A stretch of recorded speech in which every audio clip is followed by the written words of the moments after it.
இன்றைக்கி இந்த வீடியோவில் ஒரு அதிரடியான ஆன்மீக தாள்களையும் ரொம்பவே ஒரு சூப்பரான ஜோதிட தாள்களையும் இந்த வீடியோவில் ஷேர் பண்ண போகிறேன்.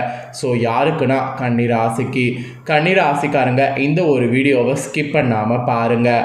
இன்ட்ரோவில் பார்த்துருப்பீங்க, தம்ப்நெயிலில் பார்த்துருப்பீங்க.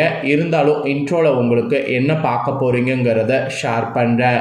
முதல்ல வீடியோவில் இன்ட்ரோவில் என்ன பார்க்க போகிறீங்க அப்படிங்கிறத தெரிஞ்சுக்குங்க. கன்னிராசிக்காரங்களுக்கு என்ன பார்க்க போகிறோன்னா, இப்போ பார்த்தீங்கன்னு வச்சுக்கோங்களேன், ஆடியில் 3ஆம் பிறையானது வரப்போகுது. அந்த 3ஆம் பிறை வரக்கூடிய தேதியையும் அந்த பிறை வர்றதுனால உங்களோட ராசிக்கு என்ன பலன் கிடைக்குங்கிறதையும் சொல்ல போகிறேன். ஆக்சுவலி சந்திரனுடைய இடமாற்றங்கிறது ஒவ்வொருவருக்குமே ரொம்ப முக்கியமான மாற்றத்தை ஏற்படுத்தும். நம்ம ஜாதகத்தில் சூரியன் சந்திரன் இவங்க 2 பேருமே ரொம்ப முக்கியமான கிரகங்கள். இவங்க 2 பேரும் எப்படி இருக்கிறாங்க அப்படிங்கிறத பொறுத்து தான் நமக்கு லைஃப்பில் நிறையவே நடக்கும். அதனால் இந்த சந்திரனுடைய 3ஆம் பிறை தரிசனமானது இப்போ ஆடியில் வர இருக்குது. இந்த ஆடியில் 3ஆம் பிறை என்னைக்கு வரப்போகுது, அதிலிருந்து உங்களோட ராசிக்கு என்ன மாதிரியான மாற்றம் ஏற்படும் அப்படிங்கிறத இந்த வீடியோவில் உங்களுக்கு சொல்ல போகிறேன். ஸோ கன்னிராசிக்காரங்க இந்த ஒரு வீடியோவை ஃபுல்லாக பார்த்து உங்களுக்கு என்னங்கிறத இந்த வீடியோவில் தெரிஞ்சுக்குங்க. ஃபஸ்ட்டு ஆடி மாதம் 3ஆம் பிறை எப்போ வரப்போகுதுங்கிறத சொல்கிறேன், அதை முதல்ல தெரிஞ்சுக்குங்க. கரெக்டாக ஜூலையுடைய 26ஆம் தேதி அன்னைக்கு தமிழ் மாதம் 4வது மாதமான ஆடி மாதத்துடைய 10ஆம் நாள், கிழமை சனிக்கிழமை.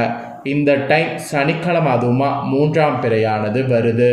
இந்த 3ஆம் பிறை அன்னைக்கு இந்த சந்திரனுடைய மாற்றத்தினால உங்கள் ராசிக்காரங்களுக்கு எதெல்லாம் சாதகமான பலன் கிடைக்கும், எதில் கவனமாக இருக்கணுங்கிறத எக்ஸ்பிளைன் பண்ண போகிறேன்.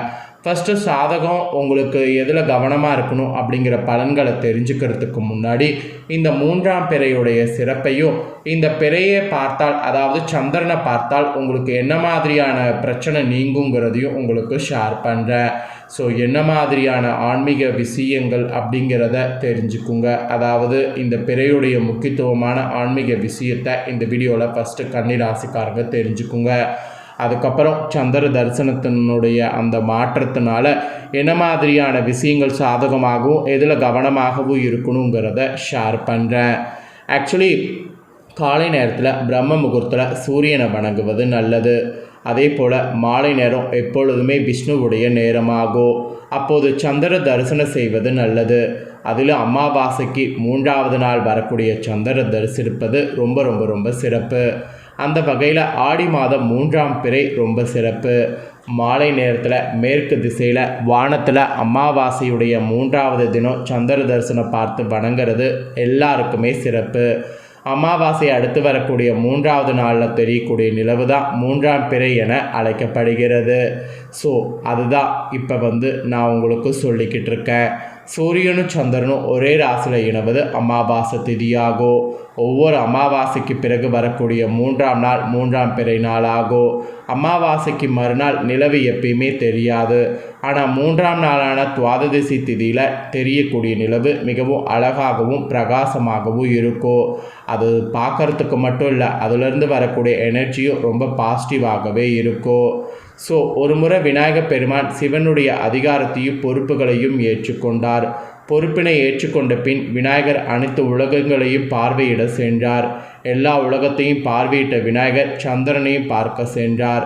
சந்திரன் ஒரு முழு வெண்மதி என்பதால் விநாயகருடைய திருவுருவை பார்த்து சிரித்தார். இதனால் கோபமுற்ற விநாயகப் பெருமான், உன் அழகு இன்று முதல் இருண்டு, உன்னை உலகத்தார் வணங்க மாட்டார்கள் என்று சாபமிட்டார். விநாயகருடைய சாபத்தால் அந்த சந்திரனுடைய அழகு குன்றியது. பின் சந்திரன் பொலிவிழந்தார். இதனால் கவலை அடைந்த சந்திரன் சிவனை நோக்கி கடுதவம் செய்தார். அந்த தவத்தின் விளைவாக தன்னுடைய பழைய அழகை பெற்றார் சந்திரன். ஸோ சந்திரனை பார்க்கக்கூடியது போது கையில் காசை வைத்து மூடிக்கொண்டு வளமாக 3 முறை சுற்றி மீண்டும் ஒரு முறை பிறையை தரிசித்து வணங்கினால் பெண்கள் கன்னிராசிக்காரங்க உங்களுக்கு பாங்கல்ய பலம் கிடைக்கும். அதாவது மாங்கல்ய பலம் உறுதியாக கிடைக்கும். அமாவாசையின் 3ஆம் நாளில் சந்திர தரிசனம் காண்பவர்களுக்கு ஞாபக சக்தி அதிகரிக்கும். ஸோ உங்கள் ராசிக்கு ஞாபக சக்தி வேணும்னா கண்டிப்பாக பிறை தரிசனம் பண்ணுங்கள். மனக்குழப்பம் நீங்கும், கண் பார்வை தெளிவாகும், மெயினாக ஆயுள் கூடும். அதனால தான் உங்கள் ராசிக்கு இந்த பிறை தரிசனம் பண்ணுவது எந்தளவுக்கு முக்கியங்கிறத இப்போ நான் உங்களுக்கு சொல்லிகிட்ருக்கேன். சந்திரனுடைய பரிபூர்ண அருளை பெற சந்திரனுடைய நட்சத்திரக்காரங்களாக இருக்கக்கூடிய ரோகிணி, அஸ்தம், திருவோணத்தில் பிறந்தவங்க உங்களுடைய வாழ்நாள் முழுவதுமே இந்த 3ஆம் பிறை தரிசனத்தை கண்டால் பலன் கிடைக்கும். ஸோ அதனால் கன்னிராசிக்காரங்களும் நீங்களும் உங்களோட நட்சத்திரத்துக்கு ஏற்ப 3ஆம் பிறையை பாருங்கள். 3ஆம் பிறையை தரிசனம் செய்தால் சிவனையே நேரில் தரிசனம் செய்வதாக அர்த்தம். தொடர்ந்து 3ஆம் பிறையை தரிசித்து வரக்கூடிய உங்கள் வாழ்வில் வற்றாத செல்வ வளத்தை பெற்று பிரகாசத்தோடு திகழ்வீங்க. அந்த வகையில் ஆடி செவ்வாய்க்கிழமையில் எந்த அளவுக்கு அம்மனுடைய ஆதிக்கம் அதிகமாக இருக்குமோ ஆடி சனிக்கிழமை சந்திரனுடைய ஆதிக்கம் அதிகமாக இருக்கும். அதனால் இந்த தினம் மிக மிக சிறப்பான நாள். கண்டிப்பாக சந்திர தரிசனத்தை பார்த்துருங்க. ஸோ சந்திர தரிசனத்தை பார்க்குறது ரொம்ப புண்ணியம். இவ்வளோ நேரம் சந்திர தரிசனத்துடைய முக்கியத்துவத்தை பார்க்குறதுனால கிடைக்கக்கூடிய பலனை உங்களுக்கு ஷேர் பண்ணேன். இப்போ உங்களோட ராசிக்கு இந்த நாளுக்கு பிறகு என்ன மாதிரியான நெருக்கடிகள்லாம் வரும், என்ன மாதிரியான நெருக்கடிகள் விலகும் அப்படிங்கிறத ஷேர் பண்ண போகிறேன். ஸோ உங்களோட ராசிக்கு என்ன மாதிரியான விளைவுகள் ஏற்படும் அப்படிங்கிறத தெரிஞ்சுக்குங்க. ஆக்சுவலி ஆண்டுகோள்கள் என்று சொல்லப்படக்கூடிய குரு பயிற்சி, ராகு கேது கிரகங்களுடைய பயிற்சி, சனி பயிற்சி முடிந்துவிட்ட நிலையில் இந்த மாதம் இந்த சந்திர தரிசனத்துக்கு பிறகு மாதக்கோள்களுடைய பயிற்சி நடைபெறுகிறது. இதன் தாக்கம் நீண்ட நாட்களுக்கு இருக்காது என்றாலும் கணிசமாக இருக்கும். ஸோ கன்னிராசிக்காரங்களுக்கு எப்படி இருக்கோ, என்ன நடக்கோ, வேலை, தொழில், வருமானம், குடும்பம் பற்றியெல்லாம் உங்களுக்கு சொல்ல போகிறேன். எல்லாத்தையுமே தெளிவாக இந்த வீடியோவில் தெரிஞ்சுக்குங்க. கன்னிராசிக்காரங்க உங்கள் அத்தனை பேருக்கும் இந்த சனிக்கிழமை சந்திர தரிசனத்துக்கு பிறகு அதிர்ஷ்டமான நாட்களாக இருக்கும். கடந்த நாட்களை ஒப்பிடும்போது வரக்கூடிய நாட்கள் பணவரவு அதிகரிக்கும். குடும்பத்தில் மகிழ்ச்சி உண்டாகும். திடீர் அதிர்ஷ்டம் மூலம் எதிர்பாராத காரியங்கள் நடக்கும். சுபகாரிய பேச்சுவார்த்தை கைகூடும். எல்லா விதங்கள்லையுமே கன்னிராசிக்காரங்களுக்கு இந்த சந்திர தரிசனத்துக்கு பிறகு யோகமாக இருக்கும். மெயினாக கன்னிராசிக்காரங்களுக்கு இந்த சந்திர தரிசனத்துக்கு பிறகு இதிலெல்லாம் சாதகமாக பலன் இருக்கும் என்பது சொல்லப்பட்டிருக்கு. கணவன் மனைவி உறவில், குடும்ப உறவில் இருந்த சிக்கல்கள், மனக்குழப்பங்கள் விலகி மகிழ்ச்சியும் இணக்கமும் அதிகரிக்கும். பொருளாதாரம் திருப்தியாக இருக்கும். குடும்பத்துக்காக ஆடம்பர பொருட்களை வாங்கி மகிழ்வீங்க.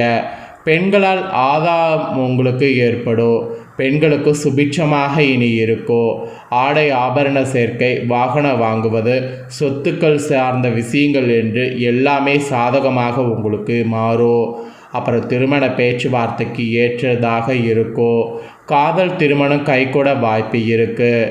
வேலை சம்பந்தப்பட்ட விஷயங்களில் இடமாற்றம் அல்லது வேலை மாற்றம் ஏற்படும். அப்புறம் தொழில் மற்றும் வியாபாரம் செய்பவர்களுக்கு நல்ல லாபம் கிடைக்கும். தொழில் வளர்ச்சி உங்களுக்கு உண்டாகும். ஸோ இந்த மாதிரி இதிலெல்லாம் சாதகமாக பலன்கள் கிடைக்கும் என்பது குறிப்பிடப்பட்டிருக்கு. அதுக்கப்புறமா இந்த சந்திர தரிசனத்துக்கு பிறகு சில விஷயங்களில் கவனமாக இருக்கணும் என்பது அறிவுறுத்தப்படுது. அது என்னென்ன கவனமாக இருக்கணும் அப்படிங்கிறத உங்களுக்கு சொல்கிறேன். கவனமாக இருக்க வேண்டிய விஷயங்களையும் தெரிஞ்சுக்குங்க. கன்னிராசிக்காரங்களுக்கு இந்த சந்திர தரிசனத்திற்கு பிறகு முழுவதுமே பெரும்பாலான கிரகங்கள் சாதகமாக சஞ்சரிப்பதால் பெரிதாக பிரச்சனைகள் எதுவும் ஏற்படாது. இருந்தாலும் கொஞ்சம் வேலை சார்ந்த மாற்றங்களை முயற்சி செய்கிறத தள்ளி போடுங்க. வெளிநாடு செல்ல முயற்சிப்பவர்களுக்கு நல்ல வாய்ப்பு கிடைக்கும். ஆனால் சகோதரர்களோடு விட்டு கொடுத்து செல்ல வேண்டும். அதே போல் கூட்டு தொழில் செய்பவர்கள் கவனமாக இருக்க வேண்டும். இல்லைனா உங்களுக்கு பாதிப்பு வர வாய்ப்பு இருக்குது. ஸோ பெருசாக பிரச்சனை இல்லை, இருந்தாலும் சின்ன சின்ன விஷயத்தில் கேர்ஃபுல்லாக இருக்கணும். இதுதான் உங்களோட ராசிக்கு சொல்லப்பட்டிருக்கக்கூடிய கவன விஷயங்கள். ஸோ எல்லாமே தெளிவாக இந்த வீடியோவில் உங்களுக்கு ஷேர் பண்ணிட்டேன். ஷேர் பண்ணதை தெளிவாக இந்த வீடியோவில் உங்களோட ராசிக்கு நீங்கள் தெரிஞ்சிருப்பீங்க. தெரிஞ்சதுக்கேற்ப நடந்து பலன் பெறுங்க. ஸோ இந்த வீடியோவை நீங்கள் பார்த்தது போல் உங்கள் ஃப்ரெண்ட்ஸ் ஃபேமிலியில் இருக்கிறவங்க பார்த்து அவங்களும் பயனடையணும் அப்படின்னு நினச்சிங்கன்னா வீடியோ லைக் பண்ணி உங்கள் ஃப்ரெண்ட்ஸ் ஃபேமிலிக்கு ஷேர் பண்ணுங்கள். உங்கள் ஃப்ரெண்ட்ஸ் ஃபேமிலியில் இருக்கிறவங்களும் கன்னிராசிக்காரங்களாக இருந்தாங்கன்னா இந்த முக்கியமான தகவல்களை இந்த வீடியோ மூலமா பார்த்து இதற்கேற்ப நடந்து அவங்களும் பயனடையட்டும். இதே போல் நம்ம சேனலில் நிறைய புதிய வீடியோ வரும். அதையெல்லாமே உடனுக்குடனே தெரிந்து கொள்ள இது வரைக்கும் நம்ம சேனலை சப்ஸ்கிரைப் பண்ணலன்னா சப்ஸ்கிரைப் பண்ணி பெல் பட்டனை ப்ரெஸ் பண்ணிடுங்க. ஃபஸ்ட் டைம் பார்க்குறவங்க அதை நீங்கள் பண்ணிட்டீங்கன்னா இனி நான் போகிற மற்ற அப்டேட்டான எல்லா வீடியோஸும் உடனுக்குடனே தெரிந்து கொள்ளலாம்.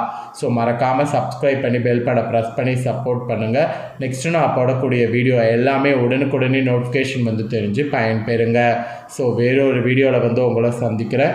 கண்டிப்பாக வந்து சப்ஸ்கிரைப் பண்ணி சப்போர்ட் பண்ணுங்கள். தேங்க்யூ.